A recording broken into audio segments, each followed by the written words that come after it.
Hello and welcome students. आज हम पढ़ेंगे प्रथम कोटि की अभिक्रिया, यानी कि प्रथम कोटि की अभिक्रिया मतलब फर्स्ट ऑर्डर रिएक्शन। ऐसी अभिक्रियाएं जिनकी कोटि क्या होती है, प्रथम होती है। तो वे अभिक्रियाएं, इसका परिभाषा क्या कह सकते हैं हम, वे अभिक्रियाएं जिनमें अभिक्रिया का वेग अभिकारक की सांद्रता के प्रथम घात के समानुपाती होता है, प्रथम कोटि की अभिक्रियाएं कहलाती हैं। जैसे हम कोई अभिक्रिया सोचते हैं कि आर कन्वर्ट हो रहा है पी में, एक प्रथम कोटि की अभिक्रिया है। तो अगर हम इसके लिए वेग समीकरण लिखेंगे तो हम क्या लिखेंगे, वेग इजिकल टू के आर, है ना। और आर की पावर क्या होगी, यहाँ पे 1 होगी। अगर हम इसका अवकलन समीकरण लिखते हैं तो हम क्या लिखेंगे, minus D R upon D T is equal to K R. Okay, इसका अगर हम समाकलन करते हैं, अगर हम इस आर को इधर ट्रांसफर कर दें और डी टी को इधर ट्रांसफर कर दें तो बेटा ये क्या हो जाएगा, ये हो जाएगा D R upon R is equal to K T, है ना। सो अगर हम इसका समाकलन करते हैं तो जब डी आर अपॉन आर का समाकलन करेंगे तो हमें रिजल्ट मिलेगा एल एन आर। क्या मिलेगा, एल एन आर। तो यहाँ पर इसकी जगह क्या हो जाएगा, एल एन आर, और ये हो जाएगा, इसका जब समाकलन करेंगे तो ये हो जाएगा के वन के टी प्लस सी। वन मैंने इसलिए लिखा है कि प्रथम कोटि की अभिक्रिया है, इसको दर्शाने के लिए। तो ये होगी, अब मैंने इस माइनस को यहाँ ट्रांसफर कर दिया तो सिंपल सी बात है, ये क्या हो गया बेटा, L N R is equal to minus K T plus C. Okay, यहाँ पर सी क्या है, यहाँ पर सी है हमारा स्थिरांक। तो अगर हम मानते हैं कि प्रारंभ में जब समय कितना था, जीरो था, तो आर कितना होगा, आर वही होगा जो प्रारंभिक सांद्रता है। तो प्रारंभिक सांद्रता हम कैसे लिखते हैं, आर नोट लिखते हैं, ठीक है। तो ये होगा हमारा। तो अगर हम यहाँ से सी का मान निकालें तो सी का मान हमारे पास क्या आ जाएगा, क्योंकि के वन टी है तो टी की इजिकल टू जीरो हो गया, तो ये पूरा पद ही जीरो हो जाएगा। इसका मतलब L N R is equal to क्या हो जाएगा हमारे पास, हम इसको लिखते हैं तो ये हो जाएगा बेटा हमारा L N R naught is equal to क्या हो जाएगा, सी। तो सी का मान क्या आ गया, एल एन आर नोट। इस मान को हम क्या करेंगे, उस समीकरण में फिर से रखेंगे।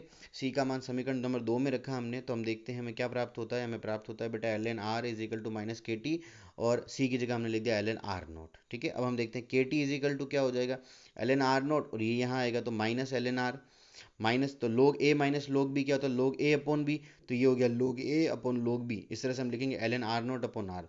तो के वन इजिकल टू क्या हो जाएगा, one upon T L N R naught upon R. तो यहाँ से हम एल एन को कन्वर्ट करेंगे, एल एन को हम लोग में कन्वर्ट करेंगे, तो एल एन क्या होता है 2.303 लोग। बस यही मान हमें यहाँ रखना है। तो हम इसको यहाँ रखा तो के वन इजिकल टू क्या हो गया, के वन इज 2.303 अपॉन टी लोग आर नोट अपॉन आर। ये हमारा समाकलित वेग समीकरण है प्रथम कोटि की अभिक्रिया के लिए, और बहुत इंपॉर्टेंट है, आपको याद ध्यान रखना है कैसे आया। इसका डेरिवेशन भी पूछी जाती है और इस पर बेस्ड न्यूमेरिकल्स भी पूछे जाते हैं और ग्राफ्स भी पूछे जाते हैं। ओके, यह प्रथम कोटि की अभिक्रिया के लिए समाकलित वेग समीकरण है। अंतराल समीकरण की जब हम बात करें, जब हमें कोई दो टाइम दिए हो, दो टाइम पे कोई कंसंट्रेशन या सांद्रता दी गई हो, तब हमें इसकी सहायता से निकालने में इतना इजी नहीं रहेगा। इसलिए हम क्या करेंगे, अंतराल समीकरण जो है वो हम पता करेंगे। अलग दो समय दिए हैं तो हम समय अंतराल के हिसाब से एक इक्वेशन बनाते हैं, उसके आधार पर हम उस अभिक्रिया के उस कैलकुलेशन को कर पाएंगे। तो माना कि टी वन समय पर आपका कोई भी रिएक्टेंट है, उसकी सांद्रता कितनी है, उसकी है आर वन, और सपोज टी टू समय पर यही सांद्रता कितनी होगी, आर टू। तो इस प्रकार का क्वेश्चन होगा, उसके अंदर हम अंतराल समीकरण से उसको सोल्व करेंगे। तो फर्स्ट ऑर्डर रिएक्शन का जो समाकलित वेग समीकरण हम बनाते हैं, तो टी वन के लिए क्या बनेगा, 2.303 upon K one log R naught upon, मैंने आर की जगह लिख दिया आर वन, और टी टू इसी तरह बन जाएगा 2.303 upon K one log R naught upon R two. ये दोनों समीकरण हो गए।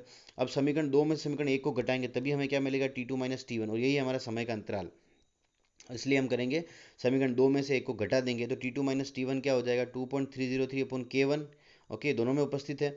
उसके बाद log R naught upon R two minus log R naught upon R one, ये हमने दूसरे समीकरण में से एक को घटा दिया। अब ये हो गया लोग ए माइनस लोग बी, तो इसको अपन लोग ए अपॉन बी भी लिख सकते हैं। तो इसको हम लिखेंगे T two minus T one 2.303 upon K one log, ये हो जाएगा R one upon R two. इसको आप सोल्व करके देख सकते हो, आपको रिजल्ट मिलेगा log R one upon R two. ये इस प्रकार से हो जाएगा R naught upon R two multiplied by R one upon R naught, ठीक है। तो ये दोनों कैंसिल हो गए, बचा क्या, R one upon R two. ये हो गया हमारा बेटा अंतराल सूत्र। ओके, बहुत इंपॉर्टेंट है, इसके क्वेश्चंस भी हम करेंगे। अब है हमारा बहुत ही इंपॉर्टेंट एक टॉपिक है, प्रथम कोटि की अभिक्रिया का ग्राफीय निरूपण, यानी कि आलेखी निरूपण। हम ग्राफ कैसे बनाएंगे, तो अगर हम समीकरण लेते हैं, ये वाला समीकरण जो हमारा जनरल समीकरण है, के इजिकल टू 2.303 अपॉन टी लोग आर नोट अपॉन आर से, यदि हम लोग आर नोट अपॉन आर के और टी के मध्य ग्राफ खींचते हैं तो ये सरल रेखा प्राप्त होती है, जिसका ढाल टेन थीटा इजिकल टू के वन अपॉन 2.303 प्राप्त होता है, ठीक है। तो हम यहाँ पर जो समीकरण लिख रहे हैं उसके आधार पर हम ग्राफ बनाएंगे। तो हम जो एक्स एक्सिस है हमारा, सॉरी जो वाई एक्सिस है, उस पर हम लेंगे लोग आर नोट अपॉन आर, और एक एक्सिस पे लेंगे हम समय को टी पे, ठीक है। तो इस प्रकार जब हम इसको देखेंगे तो हमारा ग्राफ मिलेगा, उसके अंदर हमारा जो ढाल होगा वो बेटा होगा k/2.303। और ये कैसे बनेगा, ये बनेगा आपका y इजिकल टू mx समीकरण से हमें मिल जाएगा। तो हम देखते हैं यहाँ पर हमारा ढाल क्या है, पॉजिटिव है, इसका मतलब वो कहाँ से शुरू होगा, यहाँ से शुरू होगा और ऊपर की तरफ जा रहा है, पॉजिटिव है इसलिए, ठीक है। तो यहाँ से हमारा अगर क्वेश्चन पूछा जाता है इसका ढाल क्या है, तो ढाल है k/2.303, पॉजिटिव मिलेगा। ये ग्राफ हो गया हमारा। दूसरा अगर हम ग्राफ बनाते हैं यहाँ पर हम ग्राफ बनाते हैं एल एन आर और k1 - t L N R naught के साथ में। तो मैं यहाँ पर लिख देता हूँ, हम ग्राफ बना रहे हैं बेटा L N R is equal to -k1t plus L N R naught. तो ये हो गया हमारा y is equal to M X C के अनुसार सरल रेखा प्राप्त होगी। y पे हम बनाएंगे एल एन आर को, ठीक है, और हमारा जो x है उस पर बनाएंगे t को। हमारा ढाल क्या हो जाएगा -k1 और हमारा इंटरसेप्ट जो है वो हो जाएगा अपना एल एन आर नोट। तो हम इस ग्राफ को निरूपित करते हैं। तो इस प्रकार से हमने x पर t को ले लिया और हमने y पर एल एन आर को ले लिया। यहाँ पर हमारा इंटरसेप्ट होगा ये एल एन आर नोट, ठीक है ना, इसको हम लिखेंगे एल एन आर नोट। और ढाल हमारे यहाँ पर -k मिल रहा है इसलिए ढाल ऊपर से नीचे आएगा, मतलब ये ऋणात्मक होगा, तो ढाल क्या हो जाएगा -k। ओके, आई होप आपको ये ग्राफ समझ में भी आया होगा। और जो ढाल है -k तथा अंतखंड जिसको इंटरसेप्ट कहते हैं, जहाँ पर ये लाइन इसको कट करती है उसको हम अंतखंड कहते हैं, वो आर नोट यानी कि एल एन आर नोट को प्रदर्शित करता है। अगला और बहुत इंपॉर्टेंट, किसी भी अभिक्रिया का अर्धायुकाल ज्ञात करना। तो अगर हम बात करें अर्धायुकाल का मतलब जब कोई भी अभिक्रिया उसकी जो प्रारंभिक सांद्रता है उसकी सांद्रता आधी हो जाती है, तो हम देखते हैं समय कितना हो जाएगा। उस वक्त समय होगा हमारा t इजिकल टू हम लिखेंगे t हाफ, और r क्या हो गया, प्रारंभिक सांद्रता का आधा हो गया, मतलब r0/2 लिखेंगे। तो हमारा जो समाकलित वेग समीकरण है उसी से हम इसको प्राप्त करेंगे। तो बेटा हम लिखते हैं यहाँ पर k1 इजिकल टू 2.303 हाफ लोग r0/r की जगह हम लिखेंगे r0/2। तो r0 से r0 कैंसिल, अपॉन 2 है तो वो ऊपर चला जाएगा, तो ये बेटा हो जाएगा log 2। क्या हो जाएगा, log 2। और log 2 की वैल्यू कितनी होती है, 0.3010। तो 2.303 और इसको मल्टीप्लाई करेंगे तो हमारे पास रिजल्ट आ जाएगा 0.693/k1। तो ये पूरा जो मान हो गया ये किसका हो गया, टी हाफ का 0.693/k1। ये अर्धायुकाल का समीकरण है। अब आप यहाँ पर देख सकते हैं यहाँ पर कहीं भी प्रारंभिक सांद्रता नहीं है। इसके आधार पर हम कह सकते हैं कि प्रथम कोटि की अभिक्रिया का जो अर्धायुकाल होता है वो प्रारंभिक सांद्रता पर निर्भर नहीं करता है, वो उसे इंडिपेंडेंट होता है, ठीक है। तो ये बहुत ही इंपॉर्टेंट स्टेटमेंट है कि प्रथम कोटि की अभिक्रिया की अर्धायु प्रारंभिक सांद्रता पर निर्भर नहीं करती है। और इसका जो मात्रक होता है, इसकी जो इकाई होती है वो क्या होती है, सेकंड इनवर्स, जिसको हम पहले निकालना सीख चुके हैं। ओके, अब है हमारा कि इसके कौन कौन से उदाहरण होते हैं, कौन कौन सी अभिक्रिया प्रथम कोटि की अभिक्रिया होती है। तो इसके अंदर हमारा पहला है अमोनियम नाइट्रेट के जलीय विलयन का तापीय अपघटन, यानी कि हम ताप की उपस्थिति में अमोनियम नाइट्रेट को क्या करेंगे, हीट करेंगे, तो ये N2+2H2 में कन्वर्ट होगा। और यहाँ पर अगर हम रेट लगाते हैं तो रेट लो हमारा जो लगेगा वो होगा बेटा K, और सांद्रता सिर्फ किसकी सांद्रता पर निर्भर करेगा, ये NH4NO2, और उसकी घात रहेगी 1। मतलब ये हो गया हमारी प्रथम कोटि की अभिक्रिया का व्यंजक हमने बना दिया। इसी तरह ये जो आइसोप्रोपेन का ऊष्मीय अपघटन करेंगे तो ये भी प्रथम कोटि की अभिक्रिया है। इसमें उत्पाद में N-हेक्सेन मिलता है, इस पर भी आप रेट लगा सकते हैं। अगला है सभी रेडियो एक्टिव विघटन अभिक्रियाएं प्रथम कोटि की अभिक्रिया होती है, बहुत इंपॉर्टेंट। सारी रेडियो एक्टिव अभिक्रियाएं हैं, ठीक है, वो कैसी होती है, प्रथम कोटि की अभिक्रिया होती है। यहाँ हम देख सकते हैं रेडियो एक्टिव अभिक्रिया, एक रेडियम है, रेडियो एक्टिव मटेरियल है, जब ये ब्रेक होता है तो ये क्या रेडोन बनाता है प्लस हीलियम बनाता है। इस प्रकार की कोई भी अभिक्रिया आएंगी आपको प्रथम कोटि की अभिक्रिया मानना है। अगला है हमारा एस्टर का अम्लीय अपघटन। एस्टर क्या होता है आप जानते हैं, RCOR। अगर उसका अम्ल की उपस्थिति में हम क्या कराते हैं, अपघटन कराते हैं, तो हमें मिलता है एसिटिक एसिड और अल्कोहल। ये जो अभिक्रिया है, अब देखिए यहाँ पर ये अभिक्रिया H2O और इन दोनों की सांद्रता पर निर्भर नहीं करती है, सिर्फ इसकी सांद्रता पर निर्भर करती है। इसकी पावर कितनी, 1। इसका मतलब क्या हुआ, ये प्रथम कोटि की अभिक्रिया है, ठीक है। अब यहाँ पर आप इसको याद करना पड़ेगा क्योंकि ये प्रयोग से प्राप्त किया गया रिजल्ट है, तो आपके पास डाटा है, इस डाटा को आपको समझना है और ध्यान रखना है कि ये अभिक्रिया प्रथम कोटि की होती है। अच्छा, यह एक छद्म एकाणुक अभिक्रिया भी है। क्यों, क्योंकि आपको देखने पर यहाँ क्या लग रहा है, देखो इसकी जो आणविकता है वो कितनी, आणविकता यानी कि इसमें मॉलिक्यूल्स कितने, 1 और 2 हैं।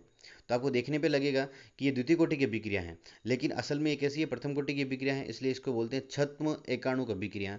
मतलब दिखने में तो द्वितीय कोटि की लग रही है, तृतीय कोटि की लग रही है, लेकिन असल में वो कैसी होती है, प्रथम कोटि की अभिक्रियाएं। इनको बोलते हैं छद्म एकाणुक अभिक्रियाएं, बहुत इंपॉर्टेंट है।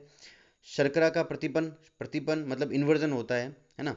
इन्वर्जन का मतलब उनका रोटेशन चेंज हो जाता है। जब आप सुक्रोज लेते हो, सुक्रोज का जल अपघटन कराते हो अम्ल के माध्यम में, तो यहाँ पर आपको ग्लूकोज मिलेगा और फ्रक्टोज मिलेगा, इसको बोलते हैं प्रतिपन। तो ये भी एक एग्जाम्पल है आपका किसका, ये एग्जाम्पल है आपके प्रथम कोटि अभिक्रिया। अब प्रतिपन क्या होता है, इसको हमने इन्वर्जन को हमने RX और ARX वाला जो चैप्टर था हमारा हेलो एल्केन हेलोरिन, उसमें अच्छे से समझा था हमने कि रोटेशन अगर पूरा उल्टा हो जाता है, अगर डेक्स्ट्रो रोटेटरी यानी कि दक्षिणावर्ती घूर्णन से क्रियाकारक उत्पाद में उसका ऑपोजिट गुण वाला मिल जाता है तो उसको हम बोलते हैं प्रतिपन्न।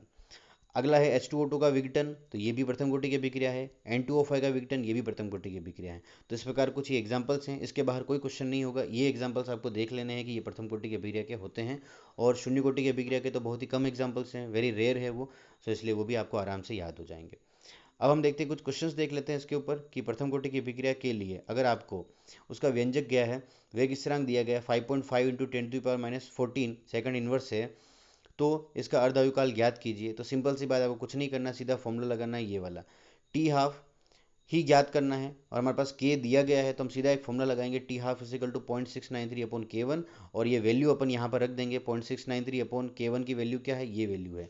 तो सिंपल सी बात है, जब हम ऐसा करेंगे कि टी हाफ जो है वो कितना हो गया हमारा 0.693 डिवाइड बाई K1, K1 कितना दे रखा है आपको 5.5 इंटू 10⁻14 दे रखा है। इसको आप जब सोल्व करोगे, इसको सोल्व करने पर बेटा आपके पास जो आंसर आएगा वो होगा 12.6 इंटू 10⁻12, जिसको आप ऐसे भी लिख सकते हो 1.26 साइंटिफिक नोटेशन में, 1.26 इंटू 10⁻13 सेकंड, ये आपका आंसर रहेगा। ओके, इसके बाद एक एग्जांपल और हम देख लेते हैं कि एक प्रथम कोटि की अभिक्रिया का वेग स्थिरांक है 60 सेकंड इनवर्स। देखिए आपके सामने क्या लिखा हुआ 60 सेकंड इनवर्स, तो आप अल्टीमेटली आप समझ जाओगे कि ये प्रथम कोटि की अभिक्रिया है। ठीक है, अभिकारक की प्रारंभिक सांद्रता के 1/10 भाग बचने में कितना समय लगेगा। मतलब अभिक्रिया अगर आप सोचें 100% है पहले उसका सांद्रता, तो 1/10 भाग बचने में, बचने का मतलब क्या हो गया, अब 10% बचा हुआ है, इसका मतलब 90% अभिक्रिया कंप्लीट हो गई है। समझ रहे हैं बात आपको। तो ये हो गया आपका आर नोट, ये हो गया आपका आर, और ये हो गया आपका एक्स, जो मैंने आपको समझाया था। ओके, उसके बाद हम देखते हैं फॉर फर्स्ट ऑर्डर रिएक्शन हमारी क्या इक्वेशन होती है, टी इज इक्वल टू, समय लगेगा तो हमें सीधा समय ज्ञात करना है, तो हम समय का फॉर्मूला लगा देंगे, T is equal to 2.303 upon K log R naught upon are.